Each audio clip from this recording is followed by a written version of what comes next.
దాదాపు 4 నెలలకు పైగా జైలు జీవితం గడిపిన గన్నవరం మాజీ ఎమ్మెల్యే వల్లభనేని వంశీకి భారీ ఊరట లభించింది. నకిలీ ఇళ్ల పట్టాల కేసులో బెయిల్ మంజూరు కావడంతో ఆయనపై ఉన్న అన్ని కేసుల్లోనూ బెయిల్ వచ్చినట్లయింది. అయితే బెయిల్ వచ్చినా ఆయన విడుదల కష్టంగానే కనిపిస్తోంది.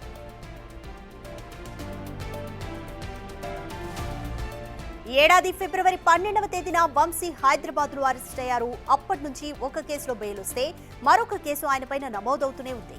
వంశీపై అక్రమ మైనింగ్, నకిలీ ఇళ్ల పట్టాలు, భూ ఆక్రమణలు వంటి పలు ఆరోపణల కేసులు వరుసగా నమోదయ్యాయి. తనపై నమోదైన అన్ని కేసుల్లోనూ బెయిల్ లభించడంతో ఆయన విడుదలకు మార్గం సుగమమైందని భావిస్తున్న తరుణంలోనే ఆయన బెయిల్ రద్దు చేయాలంటూ రాష్ట్ర ప్రభుత్వం సుప్రీంకోర్టును ఆశ్రయించింది. ఈ పిటిషన్పై సర్వోన్నత న్యాయస్థానం నేడు విచారణ చేపట్టనుంది. కోర్టులో ఏపీ ప్రభుత్వం దాఖలు చేసిన పిటిషన్ 37వ నెంబర్గా నమోదైంది. ఏపీ ప్రభుత్వం దాఖలు చేసిన పిటిషన్పై విచారణ జరపనుంది justice MM Sundaresh, justice K Vinod Chandran ద్విసభ్య ధర్మాసనం.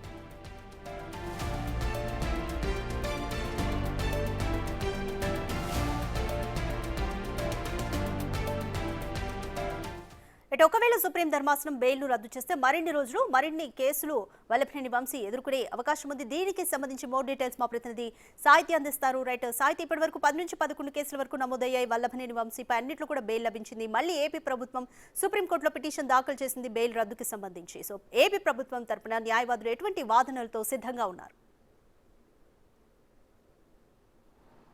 వైసీపీ నేత గన్నవరం మాజీ ఎమ్మెల్యే వల్లభనేని వంశీకి అన్ని కేసుల్లో బెయిల్ వచ్చినప్పటికీ కూడా కాస్త ఊరట కలిగింది అన్న ఆనందం పొందే లోపే మళ్ళీ సుప్రీంకోర్టులో కూడా ఏపీ ప్రభుత్వం దాన్ని రద్దు చేయాలంటూ కూడా ఒక పిటిషన్ దాఖలు చేసిన పరిస్థితి కనపడుతూ ఉంది. అయితే ఎవరైతే జడ్జి సుందరేష్ ఆధ్వర్యంలో అయితే కనుక ఈ వాదనలు అయితే ఇవాళ కొనసాగే అవకాశం అయితే కనపడుతూ ఉంది.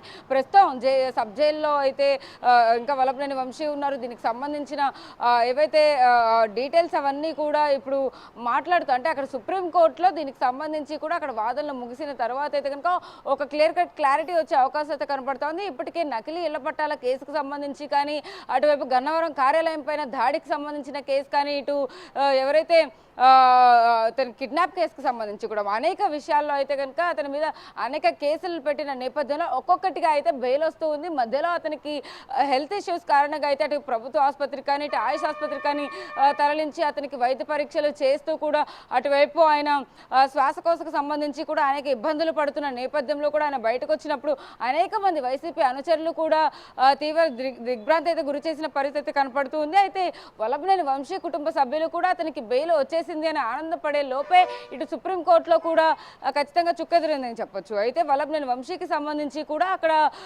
ఈ కేసులన్నింటిలో కూడా అతని పాత్ర ఎంత ఉంది, ఏంటి, అతనికి బెయిల్ మంజూరు చేయడానికి గల కారణాలు ఏంటి, అసలు వీటిలో నిజంగా బెయిల్ ఇవ్వడానికి ఆ రీజన్స్ నిజంగా స్పష్టతగా అయితే కనుక ఉన్నాయా లేవా అని కూడా సుప్రీంకోర్టులో వాదనలు వినిపించే అవకాశం అయితే కనపడతా ఉంది.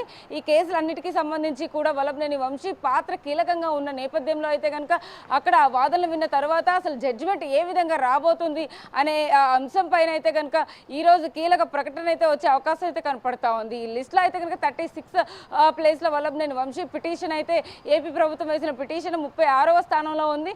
36వది అయితే సాయంత్రం 4 గంటల 5 గంటల సమయానికి అయితే కనుక ఒక క్లారిటీ వచ్చే అవకాశం అయితే కనపడుతుంది. ప్రస్తుతం అయితే మనం జిల్లా జైలు వద్ద అయితే ఉన్నాము. ఇప్పటి వరకు కూడా అంటే అన్ని సన్నాహాలు చేస్తూ కూడా వైసీపీ నేతలందరూ కూడా ఇక్కడికి చేరుకోవాల్సిన సమయంలో మొత్తం ఖాళీగా కనబడుతూ ఉంది. ఎందుకంటే వాళ్ళకు కూడా క్లారిటీ లేదు నిజంగా బెయిల్ వచ్చేసిందా ఏంటి అనే విషయం పైన అయితే కనుక ఖచ్చితంగా అంటే వైసీపీ నాయకులందరూ కూడా అంటే గన్నవరంకి సంబంధించి కూడా వల్లభనేని వంశీ కొంచెం కీలక పాత్రే పోషించారని చెప్పొచ్చు. గతంలో అనేక విషయాల్లో కూడా వాళ్ళందరికీ అందుబాటులో ఉన్న నేపథ్యంలో కూడా ఇటువంటి కేసులన్నింటినీ కూడా వైసీపీ నేతలు కానీ అక్కడ కార్యకర్తలు జీర్ణించుకోలేకపోతున్నారు. ఇదే నేపథ్యంలో అతనికి ఎప్పుడు బెయిల్ వస్తుందా అని అనేక ఆలయాల్లో కూడా పూజలు చేయడం ఇవన్నీ కూడా మనం చూస్తూ వచ్చాము. అయితే ఇప్పటికే 4 నెలలు గడవడంతో కూడా వల్లభనేని వంశీకి బెయిల్ వచ్చేస్తుంది అన్న నేపథ్యంలో చాలా ఆనందం వ్యక్తం చేస్తున్న పరిస్థితిలో ఒకేసారిగా సుప్రీంకోర్టులో అయితే కనుక ఇలాంటి పిటిషన్ విన్న తర్వాత వాళ్ళందరూ కూడా ఉత్కంఠగా ఎదురు చూస్తున్న పరిస్థితి అయితే కనపడుతుందని చెప్పొచ్చు. అరెస్ట్ అయిన వంశీ ప్రస్తుతం జిల్లా జైల్లో రిమాండ్ ఖైదీగానే ఉన్నారు. ఇంకా అయితే దానికి సంబంధించి కూడా గన్నవరం కార్యాలయంపై దాడి కేసులో అయితే కనుక ఇప్పటికే నిందితుడిగా ఉన్న వంశీ 13న హైదరాబాద్లో అరెస్ట్ చేశారు పోలీసులు. అయితే ఫిబ్రవరిలో 20న గన్నవరం టీడీపీ కార్యాలయంపై ఏదైతే దాడి జరిగిందో ఆ దాడికి సంబంధించి కూడా ఆ కేసులో అదుపులోకి తీసుకున్నారు. ఆ కార్యాలయం ఫర్నిచర్ను కూడా ధ్వంసం చేసి అక్కడున్న కొందరు టీడీపీ నేతలను కూడా గాయపరిచిన పరిస్థితుల్లో ఆయన కీలక పాత్ర పోషించినట్టుగా వాళ్ళందరినీ దగ్గరుండి పంపించినట్టుగా కూడా సమాచారం అందుకున్న పోలీసులు 70 మందికి పైగా అయితే కనుక ఇందులో అక్యూజ్డ్ మెంబర్స్ని చేర్చిన పరిస్థితుల్లో వల్లభనేని వంశీ కూడా ఉన్నారు. అయితే ఈ దాడికి పాల్పడినప్పుడు కూడా వల్లభనేని వంశీ పాత్ర ఎక్కువగా ఉన్నట్టుగా కూడా పోలీసులు చెప్పిన పరిస్థితి కనపడతా ఉంది. అయితే ఇప్పటికే ఏదైతే కేసులకి సంబంధించి కూడా అనేక కేసులకు సంబంధించి కూడా వల్లభనేని వంశీని అరెస్ట్ చేసిన పరిస్థితుల్లో ఇంకా ఏం జరగబోతోంది అనేది అయితే కనుక ఖచ్చితంగా కొంచెం సస్పెన్స్గానే మారిందని చెప్పొచ్చు.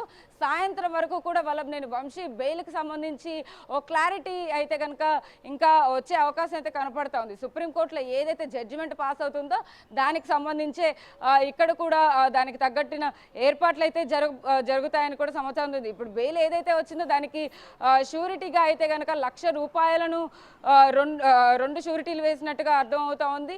వారంలో 2 రోజులు ఖచ్చితంగా వచ్చి కోర్టులో కనపడి సంతకాలు పెట్టి వెళ్ళవలసిన పరిస్థితి అయితే ఉంది. ఇవన్నీ కూడా అప్లికేబుల్ అవ్వాలంటే ఖచ్చితంగా సుప్రీంకోర్టులో కూడా ఏదైతే కేసు ఉందో ఇప్పుడు పిటిషన్కి సంబంధించి అదొక తుది తీర్పు వచ్చిన తర్వాతే ఇక్కడ ఈ బెయిల్ అయితే కనుక మంజూరయ్యే అవకాశం అయితే కనపడుతున్నట్టుగా కూడా మనకు సమాచారం అందుతుందని చెప్పొచ్చు. థ్యాంక్స్ ఫర్ ద అప్డేట్ సాహిత్య. వల్లభనేని వంశీపై 10 నుండి 11 వరకు దాదాపు కేసులున్నాయి. ఈ కేసులన్నింటిలో కూడా బెయిల్ లభించింది అన్న ఆనందము ఉండేలోపే ఏపీ ప్రభుత్వం సుప్రీంకోర్టును బెయిల్ రద్దు చేయాలంటూ కూడా ఆశ్రయించింది. దీనిపై నేడు విచారణ జరగనుంది. తీర్పు ఏ విధంగా ఉంటుందన్న ఉత్కంఠ అయితే నెలకొంది.